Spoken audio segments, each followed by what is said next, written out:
Hello. ठीक।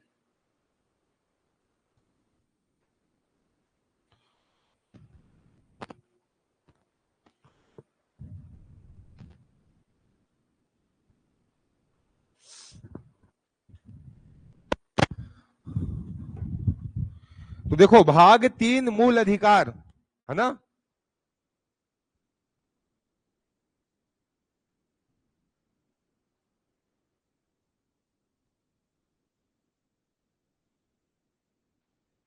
इससे पहले हम लोगों ने क्या क्या देखा? एक तो संविधान का निर्माण देखे, और क्या देखे हम लोग? संविधान की विशेषताएं। आज से हम लोग पढ़ेंगे क्या? मूल अधिकार। और इस मूल अधिकार को जब संविधान का निर्माण हुआ,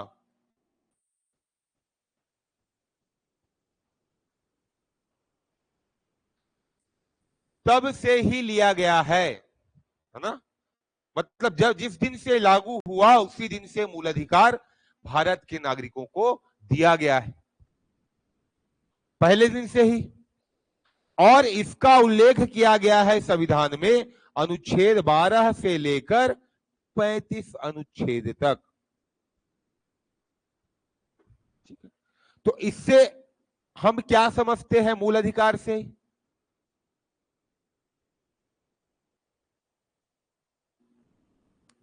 सबसे पहली बात यह है कि मूल अधिकार से हम क्या समझते हैं।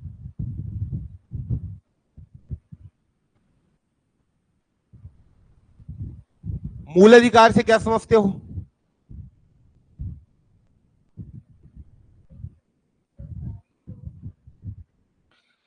जैसे समझ लो, आपके जीवन के लिए जो चीजें आवश्यक हैं, आपके विकास के लिए जो चीजें आवश्यक है, वह क्या है? आपका मूल अधिकार, है ना। जैसे मान लीजिए आप किसको, मगरमच्छ को डाल दिए कहीं चिड़ियाघर में, मगरमच्छ का विकास होगा? या फिर कुत्ते को या भौंकना उसका कार्य है, दौड़ना और रोडों पर, सड़कों पर, और आप उसे बांध देते हो कहां? घर में। तो मूल अधिकार ऐसे अधिकार हैं जो आपको कहां से प्राप्त हैं? प्रकृति से प्राप्त है। कहां से प्राप्त है? और आपके सर्वांगीण विकास के लिए क्या है? आवश्यक। जैसे आपका भौतिक विकास। कैसा विकास? भौतिक विकास मतलब समझते हो? क्या समझते हो? आपकी बुद्धि का विकास होना, लंबाई चौड़ाई ऊंचाई, है ना, एरिया क्षेत्रफल, सब किसमें होगा? भौतिक में। नैतिक विकास, आप में गुणों का विकास होना, जैसे चोरी नहीं करना है, और जो भी अच्छे अच्छे जो काम है उनका विकास होना। साथ में बौद्धिक विकास,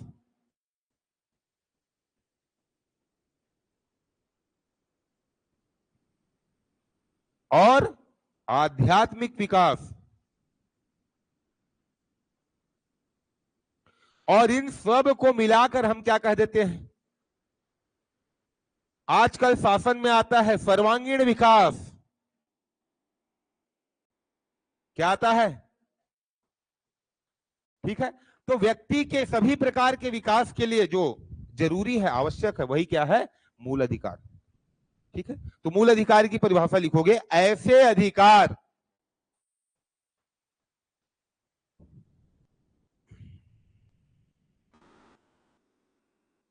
जो मनुष्यों को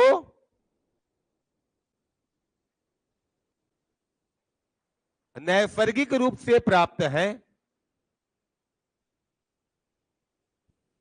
ऐसे अधिकार जो मनुष्यों को नैसर्गिक रूप से प्राप्त हैं,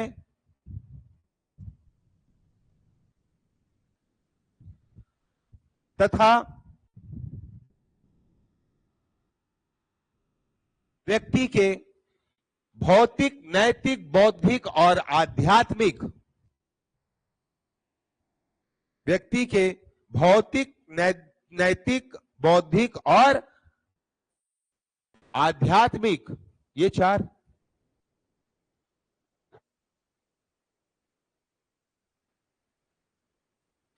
विकास के लिए आवश्यक है मूल अधिकार कहलाते हैं।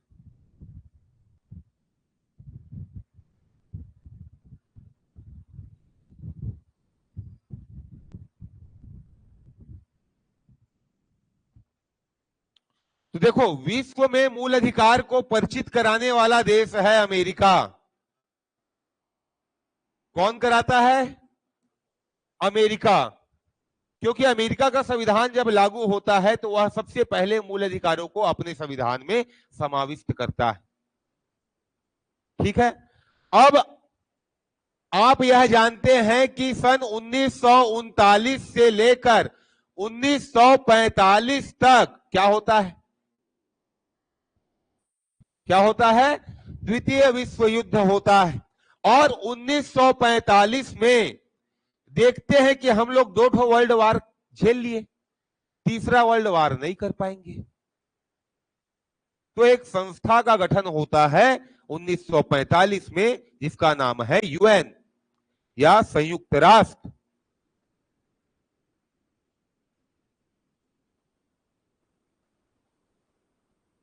ठीक है। ये 1945 में ही एक सार्वभौमिक घोषणा पत्र जारी करता है।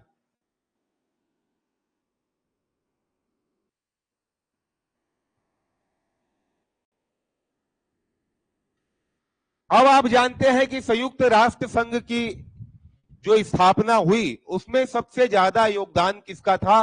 मित्र राष्ट्रों का था। किसका था? तो उस समय अमेरिका शक्तिशाली हो गया था। पहले ब्रिटेन शक्तिशाली था, पहले यूरोपीय कंट्रियां शक्तिशाली थी, बाद में अमेरिका शक्तिशाली हो जाता है। कब? 1945 के आसपास। तो अमेरिका, रूस जैसे जो देश हैं, उन लोग ब्रिटेन पर भी दबाव डालते हैं कि आप औपनिवेशिक जो शक्तियां हैं उनको हटाओ, सबको स्वतंत्र करते जाओ धीरे धीरे। ठीक है, यूरोप के देशों पर। और इस सार्वभौमिक घोषणा पत्र में मूल अधिकारों का उल्लेख किया गया। किसका उल्लेख किया गया? इस सार्वभौमिक घोषणा पत्र की धारा 2 से लेकर 21 तक मूल अधिकारों को क्या किया गया? समाविष्ट किया गया। ठीक है। घोषणा पत्र जारी किया कब? 1945 में। अब देखते हैं 1945 के बाद हमारा देश भी आजाद कब होता है? 1947। और हमारे यहां संविधान सभा का गठन होता है 1946। हम लोग पढ़े थे। इस घोषणा पत्र के बाद जितने भी देश स्वतंत्र होते हैं और जो लोकतांत्रिक पद्धति अपनाना चाहते हैं, सभी ने मूल अधिकारों का समावेश अपने संविधान में किया। तो यदि आपसे पूछता है कि मूल अधिकार कहां से लिया गया है, और ऑप्शन में यदि अमेरिका नहीं है और लिखा है सार्वभौमिक घोषणा पत्र, तो आप सार्वभौमिक घोषणा पत्र लोगे। समझ गए? यदि मान लीजिए अमेरिका नहीं है तो, और यदि अमेरिका है तो अमेरिका लोगे। तो मूल अधिकार कहां से लिए गए हैं? अमेरिका से। तो ये लिख लो, फिर आगे बढ़ते हैं।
मूल अधिकार या फंडामेंटल राइट्स। ठीक है, अब हम लोग देखेंगे इसकी विशेषताएं।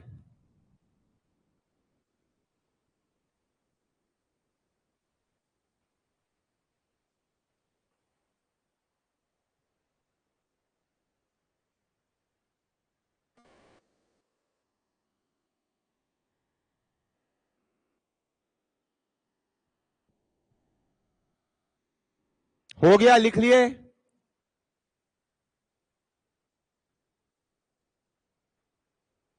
हो गया, ठीक, आगे बढ़े। कैरेक्टरिस्टिक्स या प्रॉपर्टीज ऑफ फंडामेंटल राइट्स।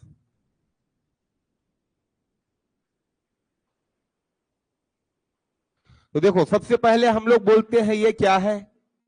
न्याय। क्या है? कहने का अर्थ यह है कि आप क्या कर सकते हो, इसके लिए कोर्ट या फिर न्यायालय जा सकते हो।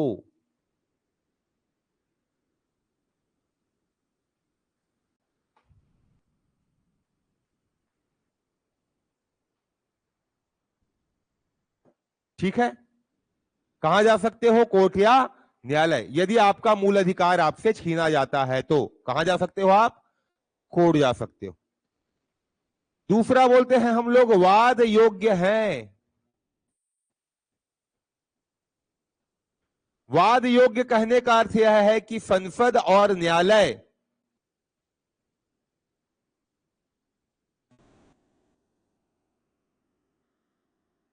दोनों में इस पर क्या की जा सकेगी? बहस की जा सकेगी। क्या जी, क्या की जा सकेगी? बहस। ठीक है। तीसरा हम लोग देखते हैं असीमित नहीं है।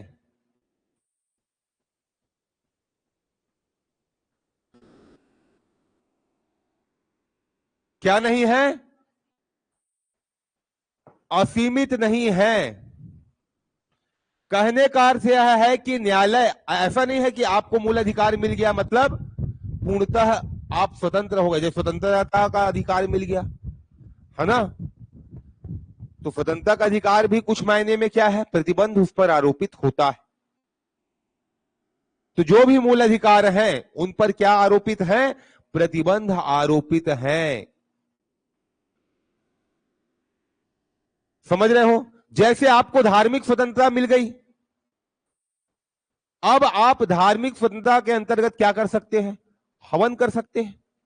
तो ऐसा नहीं है कि बीच चौराहे में आप हवन का पंडाल बना लिए और हवन करने लग गए और उसके धुएं से 4 लोग,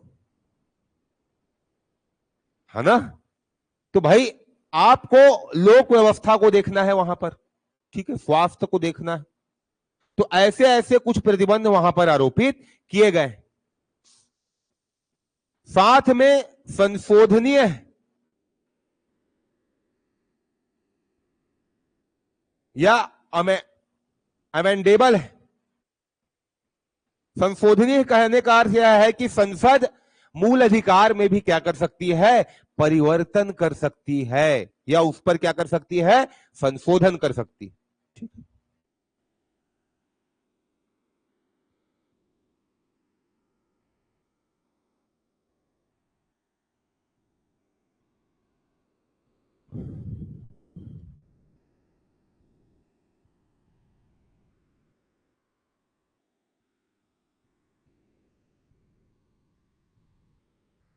ठीक है,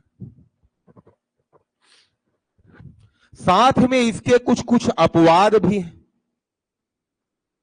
जैसे समता के अधिकार का अपवाद आपको दिखाई देगा। जो भी संवैधानिक पद पर विराजमान व्यक्ति हैं उन्हें 361 के अंतर्गत क्या मिलती है? उन्मुक्ति मिलती है। या फिर 105 के अंतर्गत जैसे संसद में कही गई किसी बात को लेकर आप संसद सदस्य के पीछे क्या नहीं कर सकते हो? किसी भी न्यायालय में केस नहीं कर सकते हो। ऐसी कुछ कुछ छूट मिली हुई है। तो ये क्या है?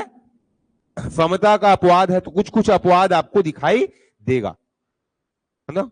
तो मूल अधिकार के साथ में क्या है, अपवाद भी है कुछ। अंत में हम देखेंगे न्यायालय द्वारा क्या है,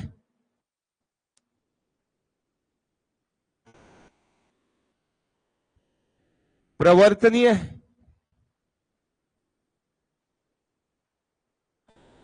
क्या है न्यायालय द्वारा प्रवर्तनीय है।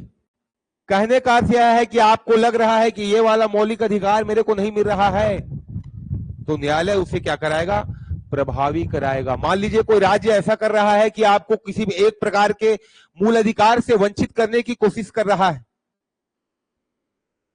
समझ गए, जो आपको अधिकार मिला हुआ है वो नहीं देना चाह रहा है, तो आप न्यायालय के पास जाओगे और न्यायालय उसको क्या कराएगा, पूरे राज्य में प्रभावी कराएगा, लागू कराएगा।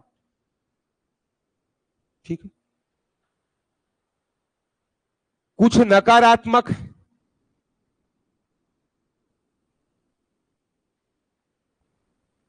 अच्छा, नकारात्मक मूल अधिकार वही हैं जो किसको रोकते हैं, राज्य को रोकते हैं। किसको रोकेंगे,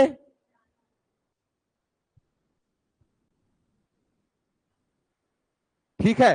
और कुछ क्या है, सकारात्मक।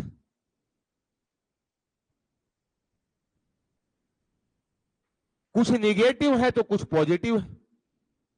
सकारात्मक कहने का अर्थ यह है कि ऐसे अधिकार जो व्यक्ति को मिलेंगे, मतलब व्यक्ति ऐसा कर सकेगा और राज्य ऐसा नहीं कर सकेगा। तो जो राज्य को मिलेंगे वो कैसे रहेंगे, नकारात्मक, है ना, और जो व्यक्ति को मिलेंगे वो सकारात्मक। ठीक है। इसी के साथ साथ हम लोग देखते हैं विशेषताओं में, कुछ व्यक्तियों के लिए है, कुछ व्यक्ति को प्राप्त होते हैं और कुछ किसको प्राप्त होते हैं, नागरिकों को।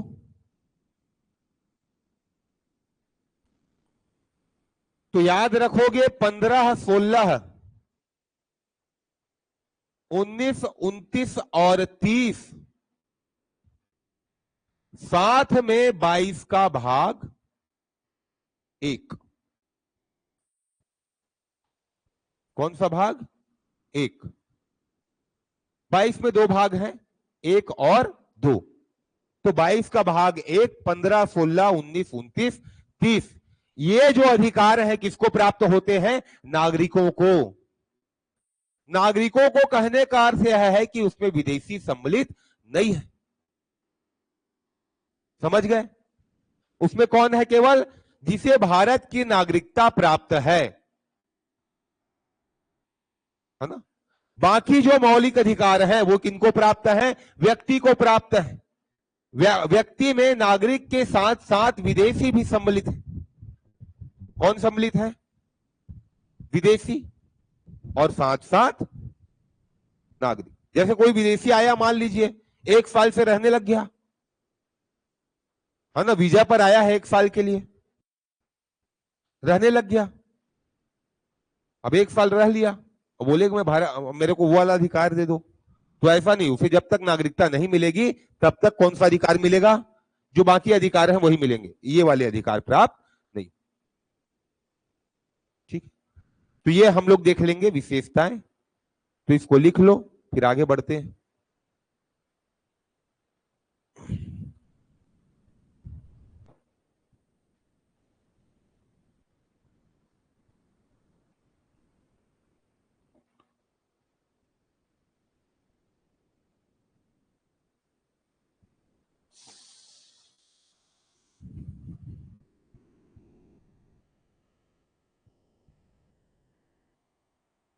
मूल अधिकार की विशेषताएं,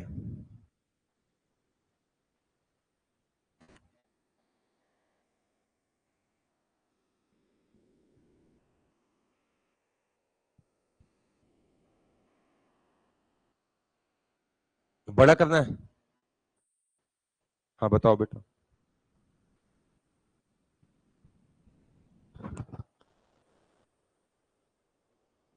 हाँ नागरिक प्राप्त, हाँ नागरिकों को प्राप्त है केवल, किसको? 15, 16, 19, 29, 30 और 22 का भाग 1। ठीक है, तो याद रखोगे 15, 16, 19, 29, 30 और 22 का भाग 1 किसको प्राप्त है? नागरिकों को। बाकी किसको प्राप्त है? व्यक्तियों को। अपवाद जैसे 361 के तहत राष्ट्रपति को उन्मुक्ति मिल गई कि राष्ट्रपति को किसी भी न्यायालय में पेश नहीं किया जा सकेगा, कोई भी मुकदमा उस पर दायर नहीं कर सकेंगे। अभी हम लोग देखेंगे समता, विधि के समक्ष समता, है ना? तो कानून के लिए के समक्ष सभी व्यक्ति समान है। अब राष्ट्रपति के विरुद्ध कोई मुकदमा ही नहीं दायर कर सकेंगे बोल रहे हैं, तो उसको तो हम कानून से ऊपर बता दिए, है ना? उसके कार्यकाल के दौरान कानून से ऊपर बता दिए, तो ये अपवाद है। ठीक।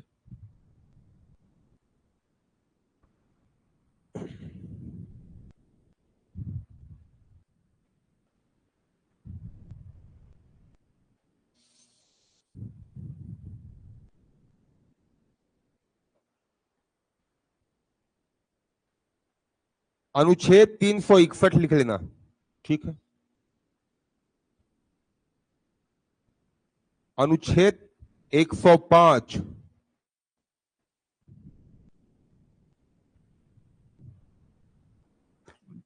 अनुच्छेद 198,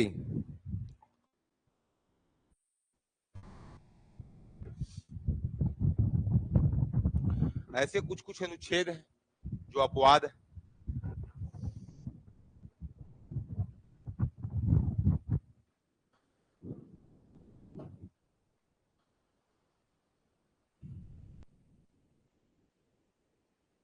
हो गया। प्रवर्तनी मतलब न्यायालय द्वारा लागू कराया जा सकेगा।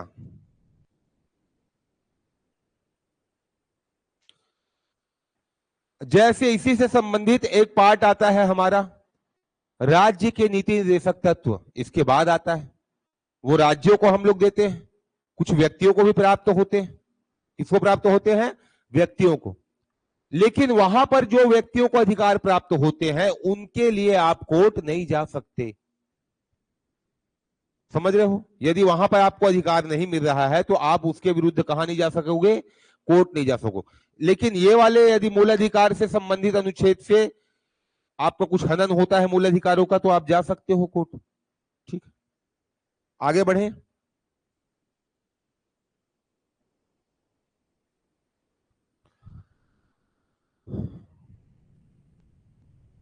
तो देखते हैं अब हम लोग अनुच्छेद 12।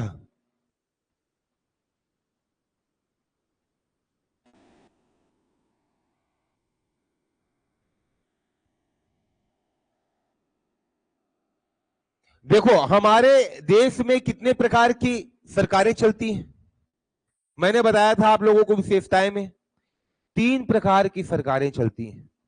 कौन कौन सी? एक केंद्र स्तर पर चलेगी, एक राज्य स्तर पर चलेगी और एक स्थानीय स्तर पर, है ना? जैसे गांव के लिए ग्राम पंचायत वगैरह जो होती है या पंचायती राज की संरचना, और नगर के लिए जो नगर निगम, नगर पंचायत, ठीक है, नगरीय निकाय की संरचना। तो देखो केंद्र स्तर पर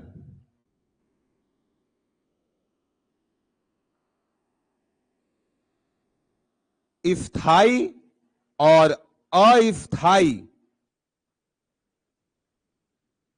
ठीक है, प्रशासन के अंग जो विधि को,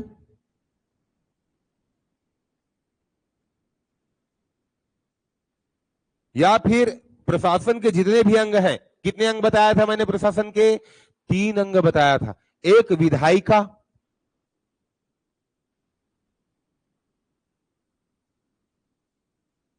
कार्यपालिका और न्यायपालिका।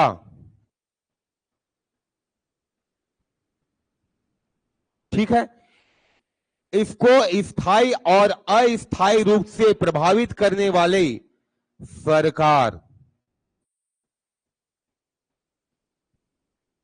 समझ गए? और उसके भाग। जैसे स्थायी रूप से कौन प्रभावित करते हैं? अरे जो कार्यपालिका है, दो प्रकार की कार्यपालिका बताया था, एक अस्थायी कार्यपालिका होती है और एक स्थायी कार्यपालिका। स्थायी कार्यपालिका मतलब आप चुनाव क्या करते हो, पीएससी के जो यूपीएससी के जो आते हैं मेंबर है ना, उन लोग लागू कराते हैं। और कार्यपालिका अस्थायी कैसी होती है? जो मंत्री लोग बनते हैं, विभाग जो पैसा आवंटित करते हैं विभाग को, ठीक है, जो 5 वर्ष के लिए होते हैं, तो वो अस्थायी है। और ये क्या है? स्थायी। तो ये देखो, केंद्र स्तर पर जो इन तीनों अंगों को प्रभावित करेगी, राज्य स्तर पर जो ये तीनों अंगों को प्रभावित करेगी, स्थानीय स्तर पर ये जो तीनों अंगों को प्रभावित करेगी। किस स्तर पर? या लोकल गवर्नमेंट, जैसे पंचायती राज संस्था, जिला पंचायत, है ना। तो ये तीनों स्तर पर प्रशासन के इन तीनों अंगों को प्रभावित करने वाली संस्था को क्या कहते हैं हम लोग? राज्य कहते हैं। साथ में अलग से, अब देखो आप लोग देखते हो उपक्रम, उपक्रम देखते हो, भारत सरकार का उपक्रम या छत्तीसगढ़ सरकार का उपक्रम, या जिसको हम लोग अंग्रेजी में बोलते हैं पब्लिक सेक्टर। जानते हो पब्लिक सेक्टर? जैसे एसीसीएल है ना, एचएएल, भेल, एनटीपीसी, नाम सुने हो सबका। तो जितनी भी ऐसी कंपनियां हैं, जैसे हमारे यहां छत्तीसगढ़ में एक क्या है, सीएसईबी, और उनसे संबंधित क्या बनती है, वहां पर व्यक्ति की मूलभूत आवश्यकता से जुड़ी चीजें होती है। जैसे कारखाने में रहना है ना, क्या क्या रहना है, कारखाने में रहना है। साथ में उनकी जो कॉलोनी रहती है उसके लिए वो परिसर बनाते हैं। इसको अलग से भारत सरकार तो नहीं बनाती, वही बनाते हैं। तो इनको भी किसके अंतर्गत शामिल किया गया है? राज्य के अंतर्गत शामिल किया गया है। और इनको हम लोग बोलते हैं सार्वजनिक उपक्रम। क्या कहते हैं? या पब्लिक सेक्टर। क्या कहते हैं? Public sector. तो ये चार जो है, ये पहला, ये दूसरा, ये तीसरा और ये चौथा, इन चारों को सम्मिलित रूप से अनुच्छेद 12 में क्या कह दिया गया है? राज्य कह दिया गया है। क्या कह दिया गया है? तो अनुच्छेद 12 से लेकर अनुच्छेद 35 तक यदि राज्य शब्द का प्रयोग किया जाता है तो उसका अर्थ आप क्या लोगे? ये उसका अर्थ क्या लोगे? ऐसा नहीं कि राज्य बोले तो केवल छत्तीसगढ़ का राज्य। राज्य सरकार कहने का अर्थ यह है यहां पर ये चारों आएंगे उसमें। समझ में आया? तो इसको लिख लो। अनुच्छेद 12, ठीक है। अनुच्छेद 12 में राज्य की परिभाषा दी गई है। क्या दी गई है? राज्य की परिभाषा। पहला है केंद्रीय स्तर पर, केंद्रीय स्तर पर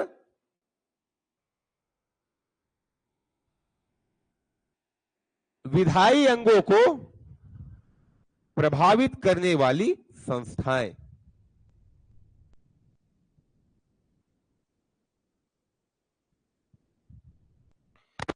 है राज्य स्तर पर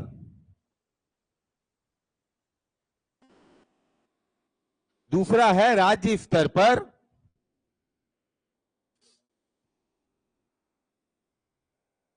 विधायी अंगों को, राज्य स्तर पर विधायी अंगों को प्रभावित करने वाली संस्था।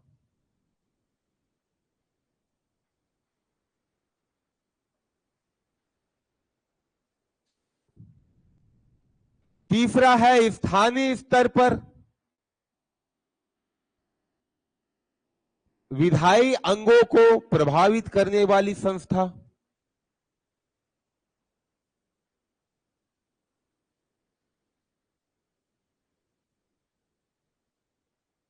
और चौथा है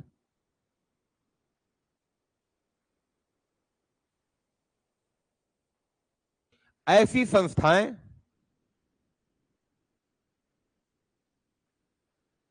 जो सार्वजनिक उपक्रम से जुड़ी हुई। किससे जुड़ी हुई है? सार्वजनिक उपक्रम।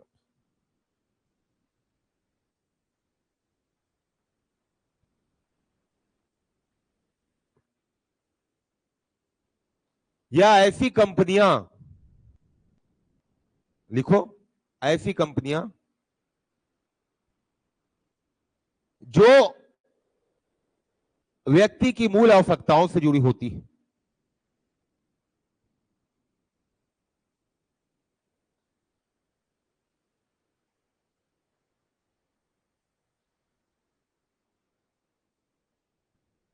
ठीक है, आ गया समझ में? आगे बढ़े। अगला अंतिम वाला नहीं समझ में आया बोल रहे हो, कंपनी वाला। हाँ, अब मान लीजिए आप किसी कंपनी में चले गए और वो कंपनी मान लो प्राइवेट सेक्टर ही है, जैसे जिंदल। जिंदल क्या है? Private sector. अब वो भी कॉलोनी बना दिया। क्या बना दिया? कॉलोनी। तो वहां का वातावरण स्वच्छ रखना चाहिए, अनुच्छेद 21 के अंतर्गत, तो उस पर भी लागू होगा। वो भी क्या कहलाएगा? राज्य के अंतर्गत आएगा। समझ गए? वो भी किसके अंतर्गत आएगा? राज्य के अंतर्गत आएगा। मूलभूत आवश्यकता मतलब यहां पर कहने का अर्थ यह है कि आपके निवास से, आपके स्वास्थ्य से, आपकी शिक्षा से, है ना। जैसे कोई दवाई कंपनियां हैं, वो आपको गलत दवाई दे रही हैं, तो वो भी मूल अधिकार के अंदर में आएगा, है ना। और उससे संबंधित क्या बनाते हैं हम लोग? अधिनियम बनाते हैं, अलग अलग एक्ट बनाते हैं, कानून बनाते हैं। अगला है हमारा अनुच्छेद 13।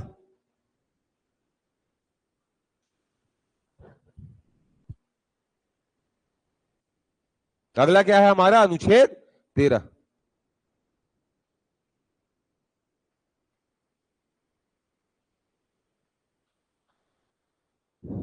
तो अनुच्छेद 13 के अंतर्गत दो प्रकार की बात की गई है। एक तो अनुच्छेद 13 विधि शब्द को ही परिभाषित कर देता है। किसको? विधि। विधि या लॉ या कानून, इसको परिभाषित कौन करता है? अनुच्छेद 13(1). कौन करेगा? अनुच्छेद 13(1). और इसी के अंतर्गत बताता है कि केंद्रीय स्तर पर बनाई जाने वाली विधियां,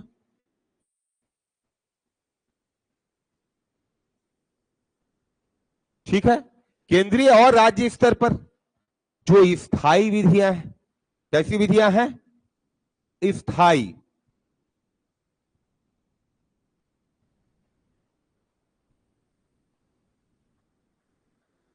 तो ये स्थायी विधियां कौन सी हैं? ऐसे कानून जो विधानमंडल और संसद से पारित होते हैं, है ना। अभी 3 तलाक आ गया, महिला आरक्षण बिल आ गया, तो ऐसे कानून जो कहां से पास होते हैं? विधानमंडल से पास होते हैं, वो क्या कहलाते हैं? स्थायी विधि कहलाते हैं। क्या कहलाते हैं? अस्थायी विधियां।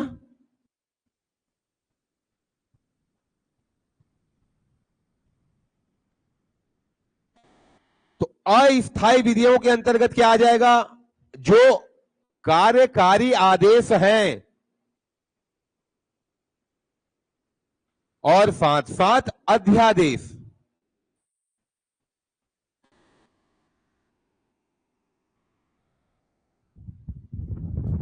कौन कौन सी विधि आएंगे? कार्यकारी आदेश और अध्यादेश। अध्यादेश कौन कौन जारी कर सकेंगे? अपने क्षेत्र में राष्ट्रपति करता है और राज्यपाल करता है राज्य के लिए, ठीक है। और यह अस्थायी प्रकृति की होती है, 6 महीने की होती है इसकी अवधि। देखेंगे हम लोग जब वहां पहुंचेंगे तब। और 6 महीने से पहले भी वो वापस ले सकते हैं, और 6 महीने से पूर्व आपको विधानमंडल या संसद की स्वीकृति आवश्यक होती है, तभी वह कानून बन पाता है, ठीक है। तो ये कैसी विधि है? अस्थायी विधि। या फिर मान लीजिए आपके क्षेत्र में क्या हो गया, मर्डर हो गया, क्या हो गया, अब रात को 9 बजे के बाद नहीं निकलना है बोल दिए, है ना, एक मोहल्ला विशेष के लिए, तो इसको कौन जारी करेगा, संबंधित कलेक्टर जारी करता है। कौन जारी करता है, या फिर एसपी, पुलिस विभाग, पुलिस प्रशासन, 11 बजे के बाद दुकान नहीं खोलोगे। तो ऐसे आदेश भी क्या है, अस्थायी। ठीक है, क्या है ये, अस्थायी। तीसरा है प्रत्यायोजित विधान।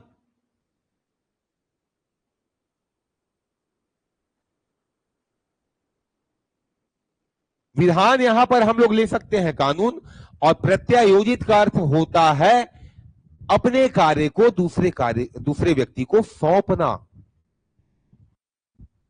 जैसे आपने मान लीजिए पढ़ने का जिम्मा उठाया है ना, पढ़ना आपको है और आप गए अपने रूम पार्टनर को मेरा नोट्स बना देना, तो काम करने की जो अधिकारिता है किसके पास थी, बनाना किसको था,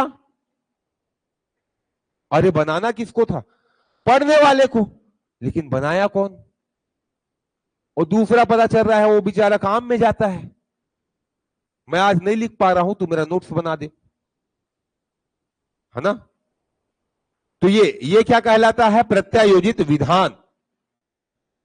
जैसे राज्य मान लीजिए, राज्य की किसी विषय पर विधि बनाने की शक्ति है और उसको कहां ट्रांसफर कर दिया, स्थानीय स्तर पर, और स्थानीय स्तर पर उस पर विधि बन गई या कानून बन गया, तो वो कानून भी किसके अंतर्गत आएगा, प्रत्यायोजित विधान के अंतर्गत आएगा।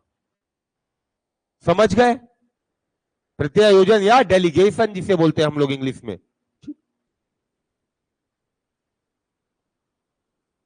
तो इन सबको क्या कहा गया है, विधि कहा गया है।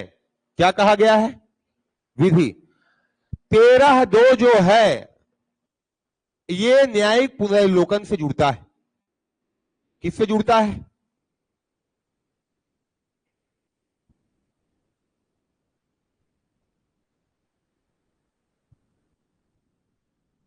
किससे जुड़ता है, अनुच्छेद 13(2) न्यायिक पुनर्विलोकन से जुड़ता है, या जुडिशियल रिव्यू जिसे हम लोग कह सकते हैं। किससे जुड़ेगा, न्यायिक पुनर्विलोकन से जुड़ता है। और 13 और 32 के अंतर्गत उच्चतम न्यायालय, और 226 के अंतर्गत उच्च न्यायालय।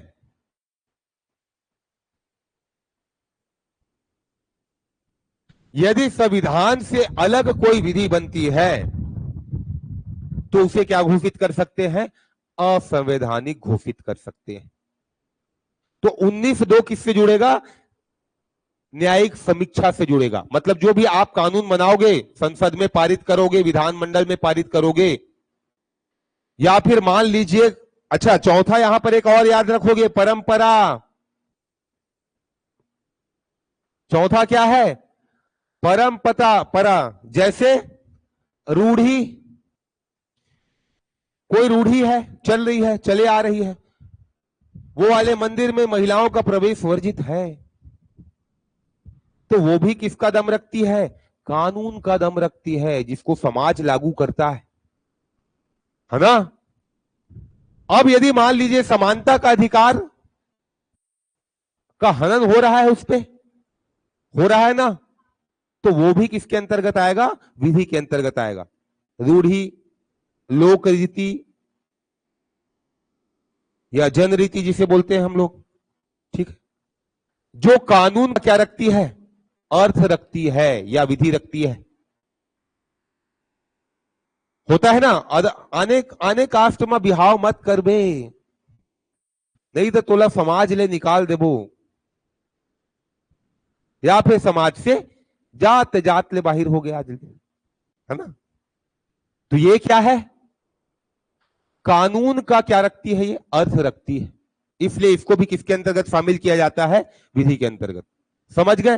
तो 4 प्रकार होते हैं, तो केंद्रीय स्तर पर एक स्थायी, एक अस्थायी, एक प्रत्यायोजित और एक परंपरा। चारों किसके अंतर्गत आते हैं? विधि के अंतर्गत आते हैं। यह अनुच्छेद 13 परिभाषित करता है। 13 जो बोलता है कि जो विधि से असंगत होगी या फिर संविधान से असंगत होगी, उसको न्यायालय क्या कर सकता है? असंवैधानिक घोषित कर सकेगा। ठीक है।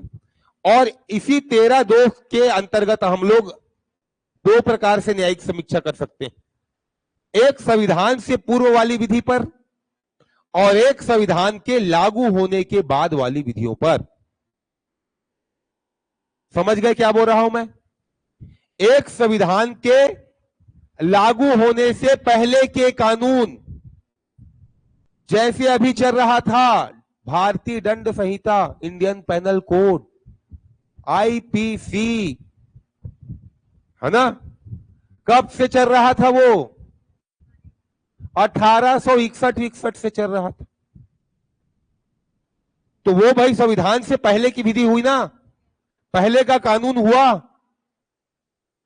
और कुछ ऐसे एक्ट होते हैं जो संविधान के बाद लागू होते हैं। तो संविधान के पहले वाले को हम लोग क्या बोलेंगे? संविधान पूर्व। और संविधान के बाद वाले को क्या बोलेंगे?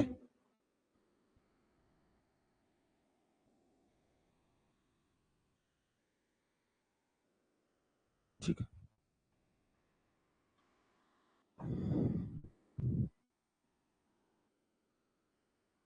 ठीक है। तो दो आधारों पर न्यायिक समीक्षा होगी। अब संविधान के जो पूर्व जो कानून बने हैं, उस कानून का जितना भाग संविधान से असंगत होता है या मूल अधिकार से असंगत होता है, दोनों से, संविधान से भी और मूल अधिकार से भी, तो यदि यह अलग होता है तो उस भाग को हम लोग क्या कर देते हैं? हटा देते हैं। क्या कर देते हो आप? हटा देते हो। अब आप हर अधिनियम उठाकर देख लो, चाहे आप पंचायती राज अधिनियम आगे पढ़ोगे, 15 अध्याय होते हैं, बहुत सारी धाराएं होती हैं। अब मान लो एक ही अध्याय केवल क्या है? मूल अधिकार से असंगत है, तो उसको हम क्या कर देंगे? हटा देंगे सीधा सीधा। क्या कर देंगे? लेकिन संविधान के बाद जो कानून बने हैं, संविधान के जो बाद कानून बनते हैं, वो यदि मूल अधिकार से असंगत या फिर संविधान से असंगत होते हैं, ठीक है, तो यहां पर क्या होता है? आच्छादन होता है। ठीक है। ये यदि मूल अधिकार से अलग हुए तो क्या होगा? यहां पर आच्छादन होगा। जैसे ही आप मूल अधिकार वाले खंड को हटाओगे, वैसे ही ये जो विधि के भाग जो ढके हुए थे वो फिर से क्या हो जाएंगे? लागू हो जाएंगे, फिर से प्रभावी हो जाएंगे। दोनों में अंतर वही है, याद रखना। ये पूर्ण रूप से हट जाएंगे। जैसे मान लीजिए 15 अध्याय है हमारे पंचायती राज में, मान लो चौथा अध्याय मूल अधिकार से क्या था? असंगत। तो आप चौथा जो अध्याय है, यदि वह संविधान से पहले लागू हुआ रहता तो चौथे अध्याय को पूरी तरह हम लोग हटा देते। क्या कर देते? लेकिन वही यदि मान लो संविधान के लागू होने के बाद बनता है कोई कानून, भाई कानून तो पहले बन जाएगा, उसके बाद जाएगा समीक्षा के लिए, है ना? तो यदि मान लो उसका कोई एक भाग मूल अधिकार से असंगत हुआ तो केवल उसी भाग को हटाते, और यदि मान लो पूरा कानून ही असंगत हुआ तो पूरा कानून ही हटा देते। लेकिन हटाते नहीं, यहां पर क्या होता है? आक्षेप होता है, केवल ढकता है। जैसे मान लीजिए संपत्ति से संबंधित कोई कानून था जो 1950 के बाद से 1978 के बीच में बना है। कब से कब तक बोला मैं? 1950 से 26 जनवरी 1950 से 1978 तक। हम लोग जानते हैं कि हमको 7 प्रकार के मौलिक अधिकार दिए गए। और उनमें से एक को हटा दिया गया है। देखे थे विशेषताओं में, है ना, एक को हटा दिया गया है, किसको? संपत्ति के अधिकार। अब वो संविधान के लागू होने से पहले, मान लो 1947 में कोई संपत्ति का अधिकार है, ठीक है, और एक मान लो 1955 में बना संपत्ति का अधिकार। तो यदि संपत्ति का अधिकार से संबंधित अनुच्छेद मूल अधिकार से असंगत होता था तो हम लोग हटाते थे। तो पहले वाले को हटा दिए और दूसरे वाले का क्या हो गया? आक्षेप। अब जैसे संपत्ति के अधिकार को ही यदि हम मूल अधिकार से हटा दिए बाद में, तो जो बाद में बना कानून है वो लागू हो जाएगा फिर से। वो पूरी तरह नहीं हटा है, लेकिन पहले जो बना है कानून वो पूरी तरह हट गया। समझ में आया? ठीक, तो बाकी कल देखें।